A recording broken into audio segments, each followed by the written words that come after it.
Hi guys, welcome to my channel Priya and Suhel. तो कैसे हैं आप सब? मैं यहाँ बिल्कुल ठीक हूँ और उम्मीद करती हूँ आप सब भी जहाँ हैं जैसे हैं बिल्कुल सही हैं। तो ये दिन मैं शुरू कर रही हूँ सुबह के 10 बजे से। तो देहरादून में ना आजकल बहुत ज़्यादा बारिश हो रही है, जगह-जगह पानी भर रहा है, तो इतनी प्रॉब्लम हो रही है बाहर निकलने में, और आसाम में भी फ्लड आ रखा है, तो उसका भी ना सुन के बहुत बुरा-सा लगता है। तो मैं यहाँ ना आज थोड़ा लेट ही उठी थी। लेट मतलब सुबह बेटे को स्कूल भेजा मैंने, उसके लिए नाश्ता-वाश्ता रेडी किया, उसको तैयार करके मैंने स्कूल भेजा, और उसके बाद ना 8:30 के लगभग मैं दोबारा से लेट गई थी। एक्चुअली क्या हो रहा है ना कि छोटा बेटा रात को परेशान करता है और रात को सोना ही इतनी लेट होता है, तो नींद ना बहुत दिनों से पूरी नहीं हो पा रही थी। तो इसकी वजह से मुझे लग रहा था कि अब मेरी तबीयत ना ख़राब हो जाए, तो मैंने सोचा कि आज पहले अपनी नींद पूरी कर लूँ, अदरवाइज़ तबीयत ख़राब होने से तो बहुत काम बिगड़ जाएगा। तो मैं थोड़ी देर के लिए सो गई थी और फिर दोबारा से उठी। मैंने हल्का-फुल्का नाश्ता रेडी किया और अब मैं आ गई थी अपने कमरे में। यहाँ पे मैंने थोड़ा बहुत सामान समेटा और फिर मैंने यहाँ पे बेडशीट लगाई, और हमने ना रिसेंटली अभी अपने गद्दे भी चेंज किए हैं, क्योंकि जो हमारे पुराने वाले गद्दे थे ना वो सिर्फ़ फ़ोम के थे, उससे मेरे हस्बैंड की कमर में भी पेन होने लगा था। तो हमने क्या किया ना, अभी ज़्यादा महँगे गद्दे ना लेकर हमने ये रुई वाले गद्दे लिए हैं।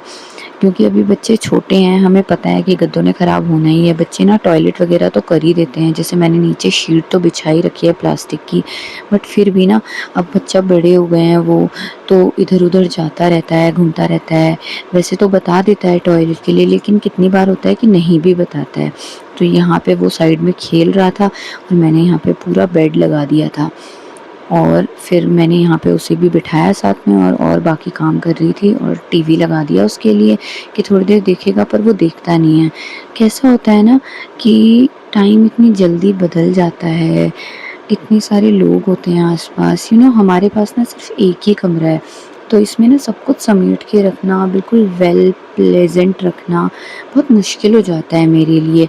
और लोग ना इन चीज़ों के लिए इतना जज करते हैं ना, बिना जाने, बिना सोचे, बिना समझे। तो मुझे ना बहुत अजीब लगता है कि हम कितनी जल्दी किसी के बारे में कोई ओपिनियन क्रिएट कर लेते हैं। और ना ये काउच पे ना कपड़े बहुत 1-2 दिनों से ना ऐसे ही पड़े थे। एक्चुअली हो क्या रहा है ना, देहरादून में इतनी बारिश की वज़ह से ना कपड़े सूख ही नहीं रहे हैं। मशीन में ड्राई किए हुए कपड़ों को भी ना 3-3 दिन लग जा रहे हैं सूखने में। तो दिन में ना मैं इन्हें जहाँ पे ऐसी जगह हो बारिश ना पड़े, वहाँ पे डाल देती हूँ, और फिर रात को मैं क्या करती हूँ, वहाँ से निकाल के ना, हम जैसे पंखे में सोते हैं तो मैं काउच में ना इनको फैला देती हूँ पूरा, तो उससे थोड़ी बहुत हवा लगती रहती है। तो इसी के लिए ना मैंने तो अब फैब्रिक कंडीशनर भी खरीद लिया है। फिर बच्चों ने जो सामान इधर-उधर फेंका हुआ था मैंने वो उठाया, और अब मैंने ना यहाँ पे झाड़ू, पोछा वगैरह करना शुरू कर दिया, साथ-साथ बिठा के, क्योंकि जितनी देर वो बैठा है उतना ही काम हो पाता है। कहने को तो ना सिर्फ़ एक ही कमरा है हमारे पास, लेकिन इसी में ना सब कुछ एडजस्ट करके रखना, बच्चों की गाड़ी भी तक भी हमारे कमरे में ही है, शू रैक और एक्स्ट्रा जितना भी सामान होता है ना हमारा सब यहीं है, बड़ी मुश्किल हो जाती है। तो आज ना फ्राइडे था और मुझे नहाना भी था, तो मैंने सोचा कि अपने कपड़े निकाल लेती हूँ, और सूट को प्रेस भी करना था।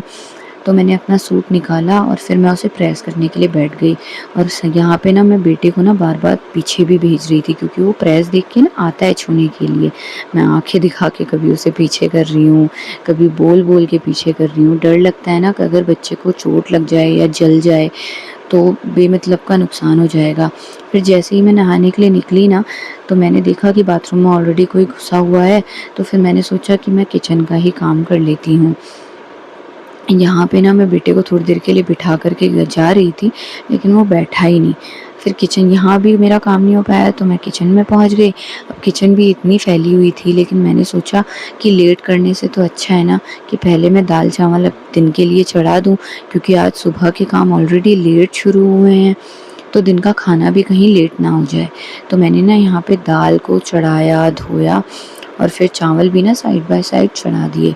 एक्चुअली ना होता क्या है ना कि किचन में ना हमारे पास ये एक छोटी-सी किचन है और स्लैब है, और इसमें ना ऊपर की टाइप शेल्फ नहीं है। तो इसको क्लीन करना, आप सामान इसमें ज़्यादा एडजस्ट नहीं कर सकते हो। तो मेरे पास एक स्लैब है, उसी में सारा सामान ना आते-आते हो ही जाता है। तो मैंने सोचा पहले मैं ना यहाँ पे क्लीन करती हूँ। अब हुआ क्या, जिस कुकर में दाल चढ़ाई थी ना, उससे भी सारा का सारा पानी बाहर निकला और सारे हल्दी के दाग इधर-उधर सब जगह लग गए। तो मैंने पहले उसकी सफाई की, फिर लगे हाथों गैस भी साफ़ कर दी। है ना, फिर बार-बार खाना पकने के बाद मेरे को दोबारा से साफ़ करनी है, तो मैंने सोचा एक साबुन का हाथ यहाँ सब जगह मार ही देती हूँ। और फिर मैंने यहाँ पे दाल-चावल को दोबारा से चढ़ाया और फिर हम ना चावल में नमक भी डालते हैं थोड़ा-सा। आप बताइएगा अगर आप भी डालते हैं क्या? बच्चों के लिए खाना थोड़ा-सा ईज़ी हो जाता है ना, अगर सूखे चावल भी बच्चे कभी खा लेते हैं तो। फिर मैंने ना यहाँ पे जो सामान रखा हुआ था, वो इन रैक्स में थोड़ा बहुत एडजस्ट करने की कोशिश की, क्योंकि ऐसे ही पड़ा हुआ था फिर ये भी गंदा हो जाता है।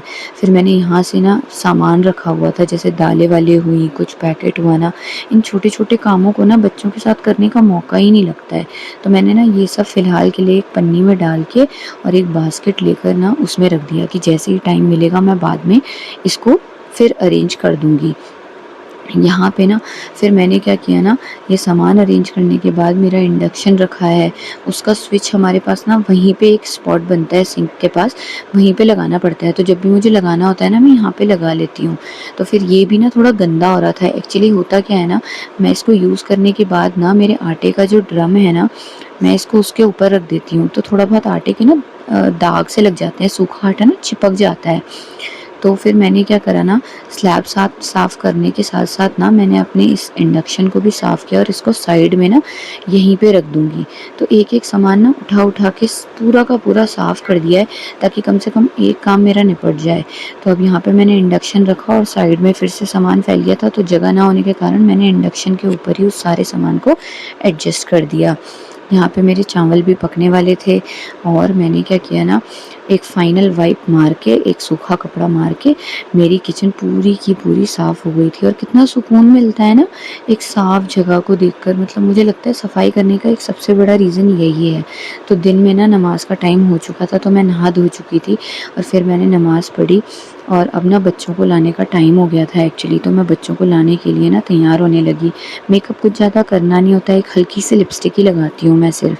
तो आप ना प्लीज़, अगर आप बताइएगा आपको कैसा व्लॉग लगा, और अगर अच्छा लगा हो ना तो प्लीज़ लाइक, शेयर, सब्सक्राइब ज़रूर करिएगा और प्लीज़ कमेंट ज़रूर करिएगा। Thank you so much.